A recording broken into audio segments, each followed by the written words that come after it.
Connectez-vous. On va se laisser un peu. Connectez-vous, connectez-vous, connectez-vous. On va se laisser, on va se laisser, on va se laisser. C'est important, c'est important, c'est important. Connectez-vous, on va se laisser.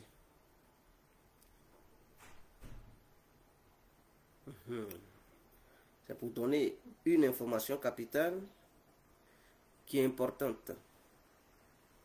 Nous allons donner une information qui pourra sauver des vies. Pour que le gouvernement ivoirien prenne ses responsabilités. Donc voilà, c'est aussi ça. Hein.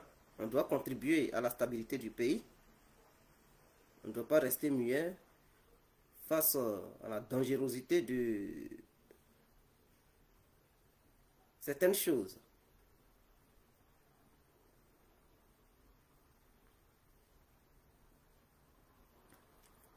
Alors, bonjour à tous et à toutes. Pour tous ceux qui ne me connaissent pas, je suis l'incontournable guerre complet tout terrain. L'homme dont on parle, l'homme qui n'a pas fourreau aux yeux, l'homme qui ne mâche pas ses mots. Vous pouvez aussi m'appeler devant la vie. L'homme n'est rien, gouverneur italien, docteur Modon. Appelez-moi Boum Boum. Laisse-moi mourir 5 heures, plein droit, El Padrino, Camari des eaux, ou la Moudia. Alors nous voilà à nouveau devant cette caméra pour faire passer un message qui est très important. Voilà donc tous ceux qui se sentent militants et militantes du RADP, je vous exhorte humblement et sagement de partager ce direct, afin que ce direct puisse toucher beaucoup de personnes. Parce qu'en touchant plusieurs personnes, ça contribue à la sensibilisation auprès de nos concitoyens ivoiriens. C'est très important parce qu'il ne faut pas écouter la vidéo seul et laisser les autres dans l'ignorance. Voilà, c'est très important. Pour commencer, j'invite tout le monde à aller demain en Italie, à côté de la gare de Milan. Il y a un giga meeting du RADP. Juste à côté de la gare gare centrale de Milan, il y a un grand meeting du RADP qui se tiendra là. Et donc, tout le monde demain, à 14 h, allez-y à Milan pour participer au déroulement de ce meeting. Parce que Alassane Ouattara, il veut voir un meeting vraiment hors pair, un meeting hors humain, un meeting extraterrestre, un meeting extraordinaire. Il veut voir un tel meeting pour confirmer sa victoire réellement. Alors, tout le monde vous attend à ce meeting. Et de passage, j'aimerais saluer le DG Diaby Lassiné. Vraiment, ce monsieur, si tous les pays africains pouvaient avoir un Diaby Lassiné dans leur nation, ça allait être mieux parce que ce monsieur, il travaille. Ce monsieur, je peux dire, il est plus travailleur que même certains ministres des Affaires étrangères. Ce qu'il fait ici en Europe, ça dépasse le travail des ministres des Affaires étrangères. Il devrait même occuper le poste du ministère des Affaires étrangères en Côte d'Ivoire. Parce que Diaby Lassiné, il bosse. Il bosse. C'est quelqu'un vraiment, je lui tire le chapeau. Et je félicite Alassane Ouattara, le président de la République, son excellence, monsieur le président. Je vous félicite vraiment pour ce choix porté sur Diaby Lassiné. Vous avez eu la lecture des yeux en choisissant Diaby Lassiné pour tout ce qu'il fait dans la diaspora, pour tout ce qu'il fait, parce que c'est un rassembleur. Ce n'est pas quelqu'un qui divise, c'est quelqu'un qui prône la paix, qui prône l'union, quelles que soient tes origines, quelle que soit ton ethnie. Diaby Lassiné ne trie pas. Diaby Lassiné, il considère les Ivoiriens comme un seul homme. Oui, quelle que soit ton appartenance religieuse ou ethnique, Diaby Lassiné n'a rien à foutre. Il voit tous les Ivoiriens en tant qu'un seul Ivoirien, un seul être humain, un seul citoyen lambda. Et il les traite au même niveau, au même pied d'égalité. C'est ça, un homme d'honneur. C'est ça, un vrai diplomate. Et Diaby Lassiné incarne la vraie diplomatie ivoirienne, incarne ce que c'est qu'un homme de paix. Je le salue de passage. Pour finir, allons-y maintenant sur le terrain politique, c'est très important. J'alerte ici le peuple ivoirien et le gouvernement ivoirien. Vous savez, ce matin, il y a eu la réunion des FESIS au sein du palais de la culture de Treichville Voilà, et cette réunion, ils ont fait leur réunion 7 et tout. Vous savez, la FESI cache quelque chose que le gouvernement ivoirien ne sait pas. Peut-être il le sait, bien sûr, mais j'ai reçu des informations comme quoi Soro Guillaume a donné 30 millions aux devanciers de la FESI, c'est-à-dire les cadres, les hauts cadres de la FESI, ceux qui sont secrétaires, généraux, les représentants, ceci, cela. Il a décaissé 30 millions pour les satisfaire. Pour les satisfaire, afin que ces derniers manipulent les élèves de Côte d'Ivoire sous prétexte que non, l'enseignement ivoirien n'est pas bien, dans le but de créer le désordre au sein de notre pays. Mais ils feront tout ça en mettant les études au devant de leurs actions, en utilisant les études pour mener les actions de Soro Guillaume sur le terrain. Donc Soro Guillaume, voyant qu'au sein de l'armée ivoirienne, n'ayant plus assez de soutien, sauf quelques éléments, déchus quelques éléments très qui veulent coopérer toujours avec Soro Guillaume, mais ces éléments ne font pas le poids face à cette machine infernale qui est l'armée ivoirienne dans son ensemble. Alors, qu'est-ce que Soro Guillaume veut jouer? Il veut jouer la carte des FESI parce que lui, en tant qu'un ex-membre de la FESI, il pense vouloir toujours manipuler les FESI pour pouvoir réussir son coup, comme Laurent Gbagbo le faisait dans les années 90 face à Houphouët Boigny et face à Henri Konan Bédié, en utilisant les FESI pour semer des troubles au sein de notre pays et contester les décisions de la République et tout, du gouvernement, lorsque Laurent Gbagbo était encore dans l'opposition. Donc Soro Guillaume veut utiliser le même processus puisque lui-même il avait été utilisé par Laurent Gbagbo pour mener ces genres d'actions lugubres et sataniques dans les années 90. Il veut aussi mener ces genres d'actions. Voilà pourquoi la première réunion de la FESI vient de voir le jour. À ce jour où je vous parle aujourd'hui, le 26 septembre 2020, la FESI a fait une réunion au Palais de la Culture. Mais avant ça, les hauts cadres de la FESI se sont réunis avant de demander audience au sein du Palais de la Culture. Mais tous ceux qui diront, ils ne vont pas exposer leurs vrais objectifs, leurs vraies actions qu'ils veulent mener. Mais ils vont parler des études, pour manipuler les autres élèves, qui eux, ils sont aussi, parce qu'au sein des étudiants ivoiriens, il y a toutes sortes d'ethnies, que ce soit du nord, que ce soit du sud, que ce soit de l'ouest, que ce soit... J'aimerais vous dire, il y a toutes sortes d'ethnies. Donc, en créant des troubles à travers les manifestations, quand l'armée va riposter, la police va riposter, ça va encore faire monter les tensions. Et d'autres ethnies de la Côte d'Ivoire se sentiront frustrées pour dire, bon, c'est le gouvernement d'Alassane Ouattara qui envoie ces policiers pour mater les élèves. Donc, eux, à leur tour, ils vont déclencher la riposte vis-à-vis de l'armée pour pousser certains nordistes qui soutiennent toujours Alassane Ouattara, qui soutiennent toujours le RADP et des sudistes qui soutiennent le RADP, des gens de l'Ouest qui soutiennent le RADP, les pousser à se révolter contre le RADP. En ce moment-là, ils vont diminuer l'électorat du RADP et pousser ces élèves à se rebeller contre le régime ivoirien. Parce que lorsqu'il y a manifestation et que l'armée agit, on ne voit pas l'armée automatiquement. On voit ceux qui sont au gouvernement et c'est lui-même qui est le chef d'État. On dit c'est lui qui envoie l'armée à agir ainsi. Est-ce que vous comprenez? Or, au sein de l'armée, il y a des éléments infiltrés qui sont corrompus, qui vont poser des actes qui vont aller contre les intérêts du gouvernement. Est-ce que vous comprenez? Donc, ne soyez pas surpris de voir la FESI se révolter dans les jours à venir pour dire non, on revendique quoi que ce soit pour le bien-être des élèves, c'est du mensonge. Tous ceux qui revendiqueront, c'est une politique cachée de Guillaume Soro qui mèneront sur le terrain en utilisant la scolarité, en utilisant les études, en utilisant cette image de FESI pour s'aimer des troubles et les éléments cachés, les éléments de l'armée cachés au sein de l'armée qui sont pro-exposition, qui sont l'opposition plutôt, qui sont pro-opposition, mèneront des actes qui seront contraires à la politique d'Alassane Ouattara pour mettre en danger le gouvernement d'Alassane Ouattara et pour mettre en danger les élections qui vont se passer dans les jours à venir. C'est ça l'objectif final, c'est-à-dire empêcher les élections d'avoir lieu. Une fois qu'il y a un mélangement au sein de notre nation, c'est-à-dire un désordre populaire, parce que qui dit Fessi, dit tous les Ivoiriens, puisque la Fessi ne se limite pas à Abidjan. Dans toutes les villes, il y a des Fessis. Et donc, ils vont utiliser quoi?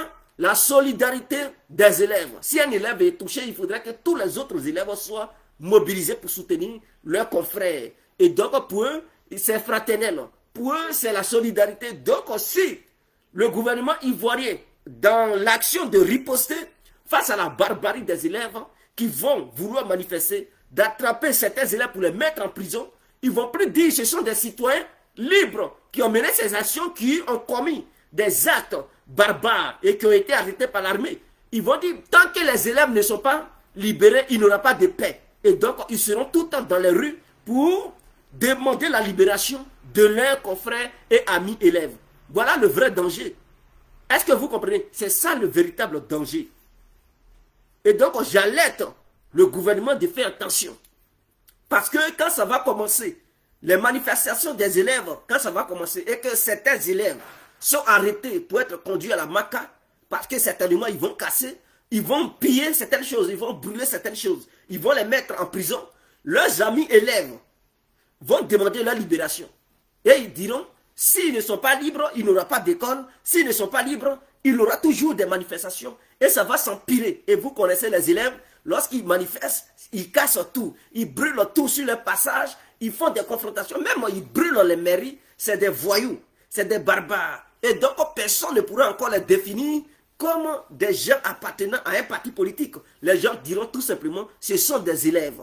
Et donc, les membres de l'opposition prendront ces images pour faire de la propagande et ternir l'image d'Alassane Ouattara sur le plan international, ainsi que l'image du RADP sur le plan international. Donc, j'appelle le gouvernement à voir ce côté-là. J'appelle le gouvernement à faire très attention.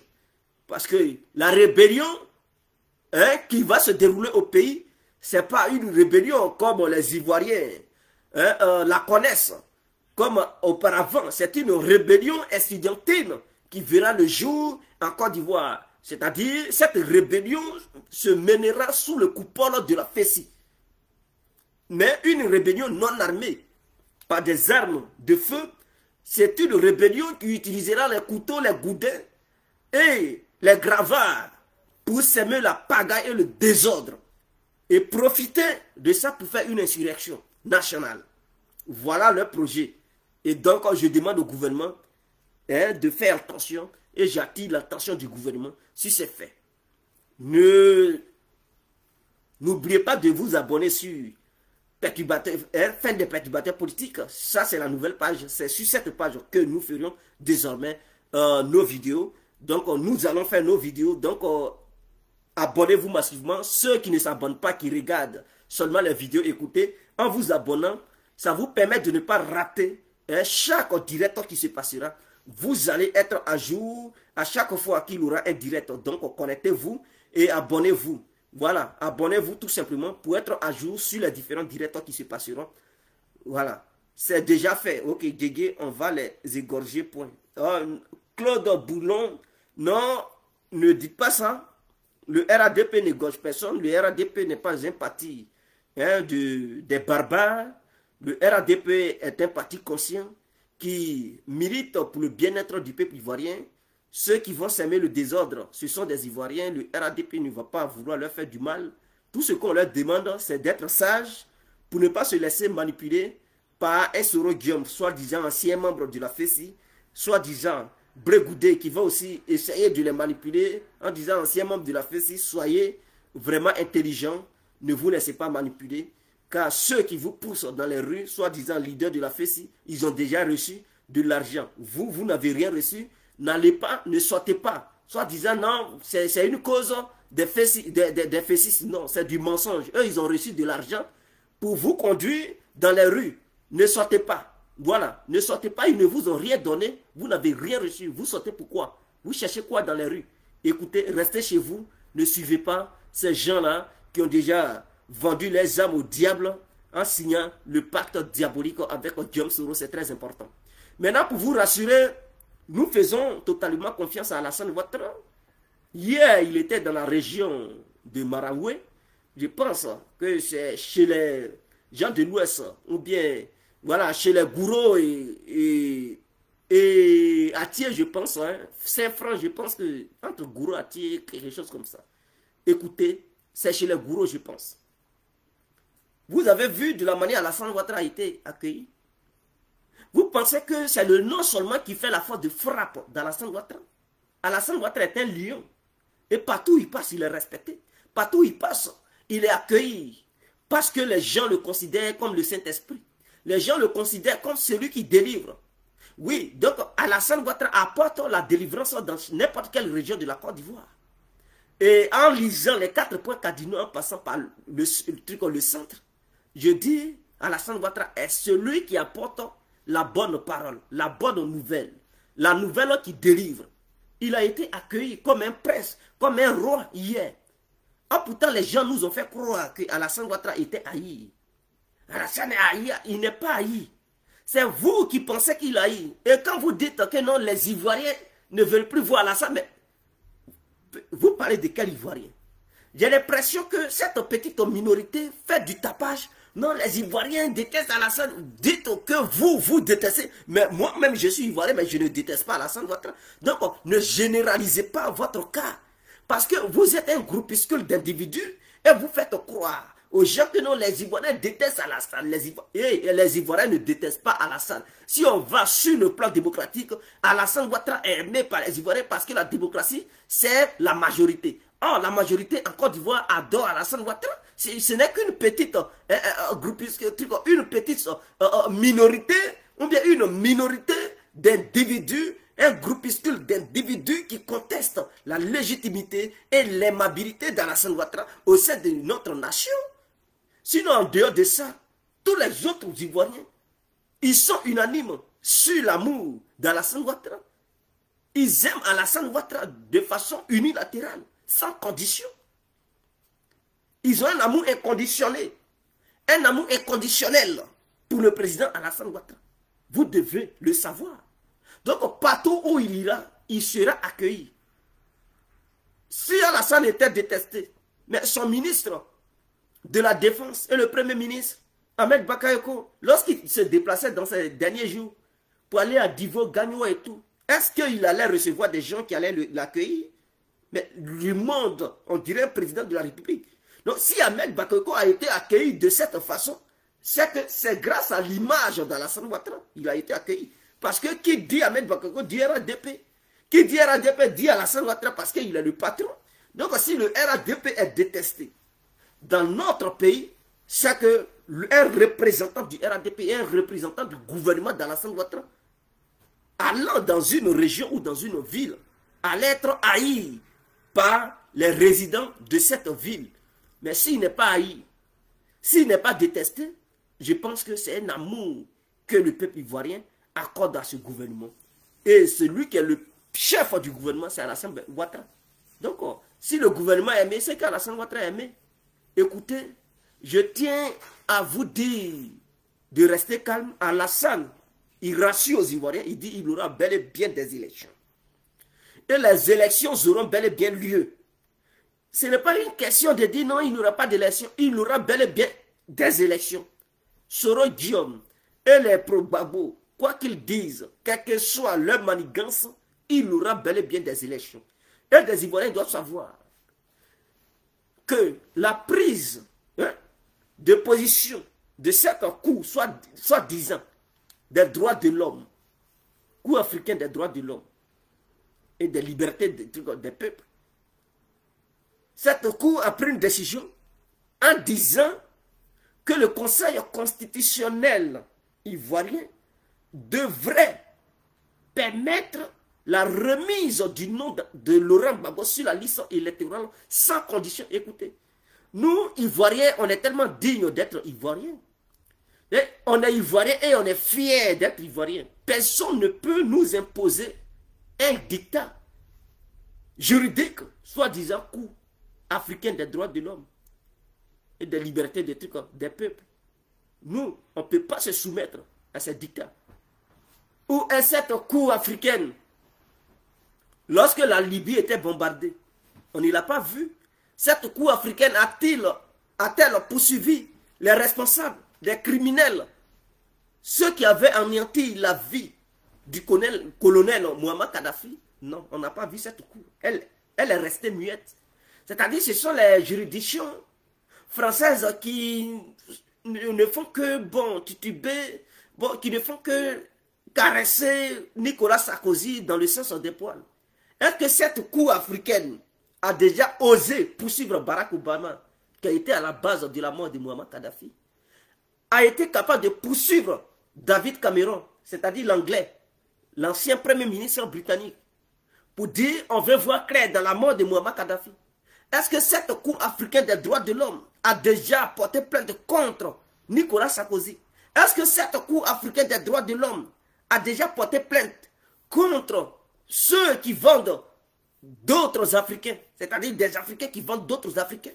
Est-ce que cette Cour africaine des droits de l'homme a déjà saisi des dossiers ou porté plainte contre un X ou un Y? Non, cette Cour ne le fait pas. Elle est là quand il s'agit de la Côte d'Ivoire. C'est-à-dire, elle ne fait que se branler, excusez-moi pour le terme, mais c'est de ça qu'il s'agit. Elle ne fait que se branler, faire croire aux gens qu'elle est crédible. Elle n'est pas crédible aux yeux des Ivoiriens. Et nous, Ivoiriens, on doit montrer à cette Cour qu'elle peut crier sur tous les toits, mais arriver sur la Côte d'Ivoire, c'est son terminus. La Côte d'Ivoire est le terminus de cette soi-disant Cour africaine. On ne peut jamais, je dis bien, on ne peut jamais se soumettre au dictat de cette Cour. Il faudrait que les juges et les avocats qui pilotent cette Cour ou procureurs sachent que la Côte d'Ivoire ne se soumettra jamais. Et avec Alassane Ouattara, on ne peut pas baisser la culotte. Alassane n'est pas Gbagbo. Pour se soumettre au dictat de cette Cour, c'est Gbagbo qui tremble. C'est Gbagbo qui se soumet. Avec Alassane Ouattara, non. C'est l'objectivité. Avec Alassane Ouattara, c'est l'honnêteté. Avec Alassane Ouattara, c'est la véracité et la réalité des faits sur le terrain. Alassane Ouattara, il ne baisse pas la culotte. Il a dit qu'il y aura des élections. Et élections, il y aura. On ne peut pas déplacer, reporter. Ceux qui ont désisté, ceux qui ont déserté lors de cette course électorale, mais qu'ils aillent se plaindre où ils veulent, personne ne leur a conditionné, ou bien ne les a conditionnés de quitter la course électorale. Ils ont fui, qu'ils assument. Nous qui avons voulu rester dans la course, on restera toujours dans la course. Écoutez, les campagnes débuteront les jours à venir. Et ceux qui aimeraient battre campagne pour leur candidat, qu'ils viennent battre campagne, ce n'est pas en boycottant tout qu'on devient président. C'est en participant au jeu électoral qu'on devient président. Ceux qui ont fui, ils n'ont qu'à attendre l'année 2025. Quand ils seront sages, quand ils vont prendre conscience, je pense qu'ils reviendront dans le jeu. Mais pour le moment, ils n'ont pas encore pris conscience. Ils ne savent pas ce que c'est que aller aux élections. Ils ne savent pas ce que c'est que devenir président. Ils n'ont pas encore bien été formés. Il faudrait qu'ils soient bien formés avec l'école d'Alassane Ouattara. Une fois cultivés, une fois formés, ils pourront revenir sur la table des grands. Pour le moment, on parle des grands et non des plaisantins. Et donc, Soro Diom, il devrait aussi savoir que quand on parle d'élection dans ce pays, il devrait fermer sa bouche. Est-ce que tout ce que Soro Diom a dirigé dans ce pays a abouti à quelque chose? Je demande aux uns aux autres. Parce qu'à chaque fois qu'il fait des sorties dans un petit hôtel ou dans un restaurant, moi, Soro Diom, j'ai organisé les élections de 2010. Des élections crédibles et transparentes. Mais il devrait avoir honte. Quelle élection qui a été crédible et transparente? Ces élections qui ont envoyé la guerre, qui a tué. Cette élection qui a tué 3000 personnes, 3000 Ivoiriennes.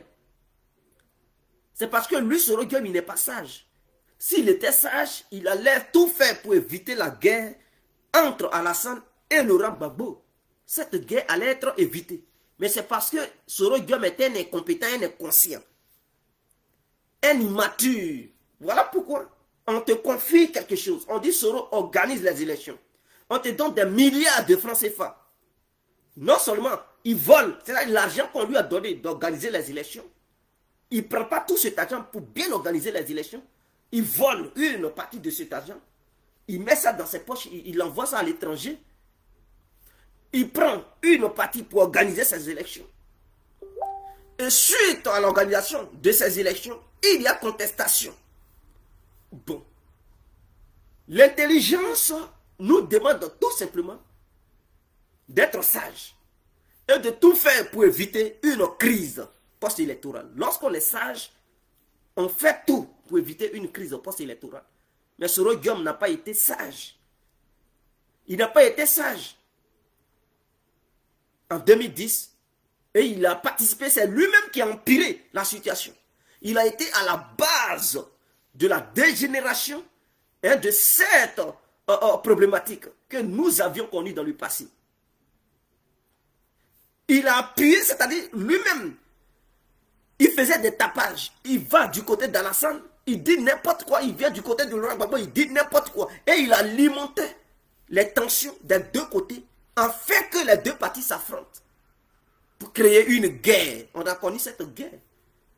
La preuve en est que dans le passé, en 2002, lorsque une partie de la population s'était révoltée contre le dictat de Laurent Gbagbo, cette partie, ce n'était pas pour prendre des armes. Mais les gens ont fait confiance à Soro. Ils ont dit, ah, Soro, il faut guider notre lutte.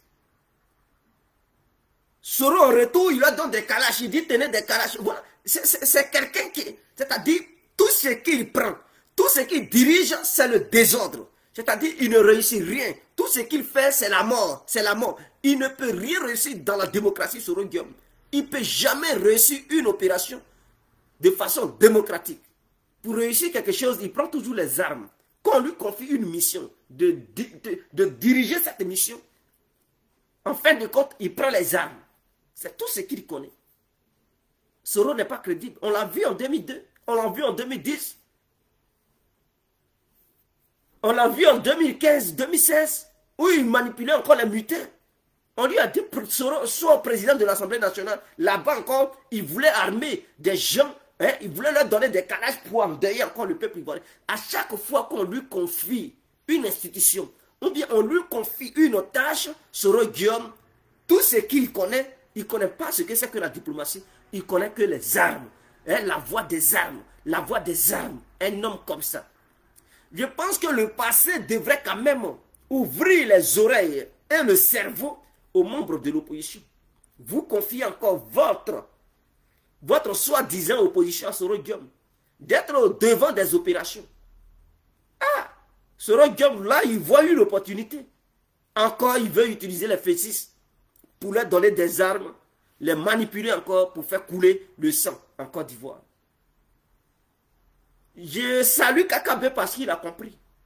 Il a compris qui est Soro Guillaume. Il ne peut jamais se permettre de désigner Soro Guillaume comme son leader. Or, pourtant, ils sont de même génération.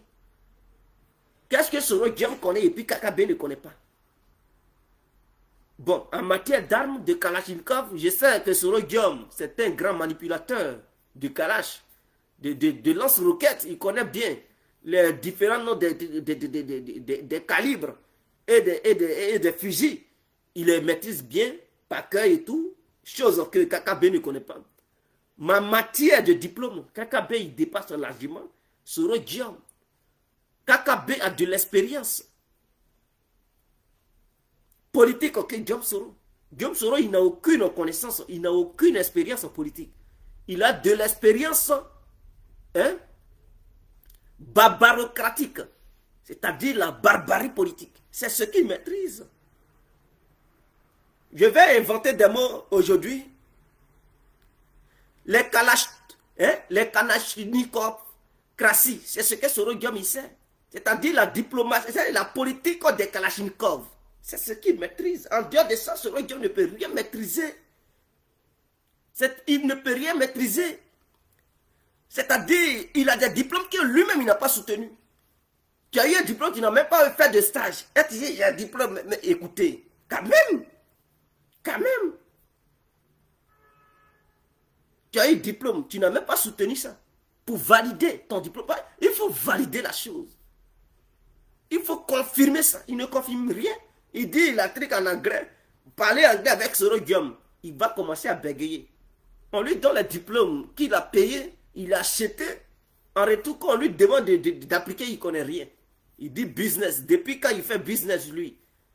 Il est très nul. Il dit il est enseignant. Enseignant de quoi? Il enseigne où? Dans quelle école primaire? Dans quel collège? Dans quelle université? Dans quel domaine il enseigne? Il enseigne en tant que qui? Il enseignait déjà où? Qu'il nous montre l'endroit où il a déjà enseigné. Un menteur. Il n'a même pas de profession. Il n'a même pas de profession. Donc pour être candidat, il est obligé d'inventer des choses. Tu n'es plus businessman, tu es devenu enseignant. Voilà des gens comme ça qui veulent diriger la Côte d'Ivoire. La honte totale, l'humiliation de notre pays. Et l'opposition donne l'opportunité à Diop Soro. Sur un plateau d'or pour dire Diop, mène les actions, on se met derrière toi. Aïe! Depuis quand vous avez vu Diop Soro mener des actions concrètes sans utiliser les armes? Mais c'est ce que Diop Soro cherchait. Il voulait que les opposants se mettent autour de lui. Et il a eu cette opportunité. Il a eu cette opportunité. Maintenant, il vous demande de le soutenir par rapport aux actions qui vont se passer dans les jours à venir. Mais il fait ça pour lui-même. Il ne fait pas ça pour vous, membres de l'opposition. Vous devez comprendre. Il fait ça pour lui-même. Il ne fait pas ça pour vous. Mais de toute la façon, votre plan va échouer parce que je compte sur Alassane Ouattara. C'est quelqu'un qui ne ment pas. C'est quelqu'un qui est honnête. C'est quelqu'un qui est sérieux. Donc avec Alassane Ouattara, il a rassuré le peuple ivoirien. Il dit qu'il aura élection. Ceux qui disent non, il aura le désordre, Alassane Ouattara dit non, ne soyez pas perturbés, ne craignez rien, et qu'il aura la paix. Les élections vont se tenir dans la paix et dans l'ordre. C'est lui qui a dit, il dit c'est moi Ouattara qui parle. C'est moi Draman qui parle. Il a dit que ça blesse ou pas, mais c'est une garantie qu'il a donnée. Et donc le peuple ivoirien va dormir tranquille. Quand Ouattara parle, Ouattara fait.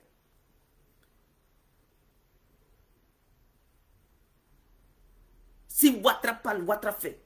Écoutez, on va couper le direct. On ne va pas trop durer. Je ne suis pas trop motivé, mais il fallait que je fasse passer l'information pour que le gouvernement prenne conscience de ce qui va se passer. Et le gouvernement doit faire très attention envers les actions de la FECI.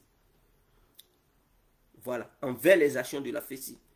Les hauts cadres de la FECI ont reçu 30 millions. Ils ont partagé ça entre eux pour pousser tous les élèves de Côte d'Ivoire à descendre dans les rues, soit disant qu'ils mènent des actions estudiantines, mais en réalité, ce sont des actions pro Soro qu'ils mèneront sous couvert de la FECI. Sur ce, on se laisse. Mais je vous invite à vous abonner sur Fin des perturbateurs politiques. Abonnez-vous sur Fin des perturbateurs politiques. Et invitez surtout vos amis à aimer la page. Voilà, invitez vos amis. Vous êtes abonnés, mais et vos amis, ils ne sont pas abonnés. Invitez-les à s'abonner sur la page pour qu'ensemble, nous puissions faire des vidéos. Vous savez, nous sommes dans une période électorale. On doit battre campagne du RADP. Il faudrait que les pages et les sites du RADP prennent le dessus. Et vous devez partager nos vidéos afin que nos messages puissent atteindre un grand nombre de personnes pour sensibiliser le peuple ivoirien afin d'éviter le pire. On sait qu'Alassane va gagner. Moi, ce n'est pas l'histoire de victoire d'Alassane Ouattara qui m'intéresse en ce moment. C'est la stabilité. Et je ne veux pas que le peuple ivoirien se laisse manipuler par les Diop Soro, par les Afi N'Guessan, par les Henri Konan Bédié, par les Assou Adou, par les Oniens et par les, je ne sais pas, Laurent Gbagbo et les Brégoudé. Je ne veux pas que le peuple soit manipulé. Il faudrait que le peuple soit conscientisé. Il faudrait que le peuple sache d'où il vient ou où il va. Et on doit aussi laver le nom, l'image du RADP à l'international. C'est ça qui m'intéresse aujourd'hui.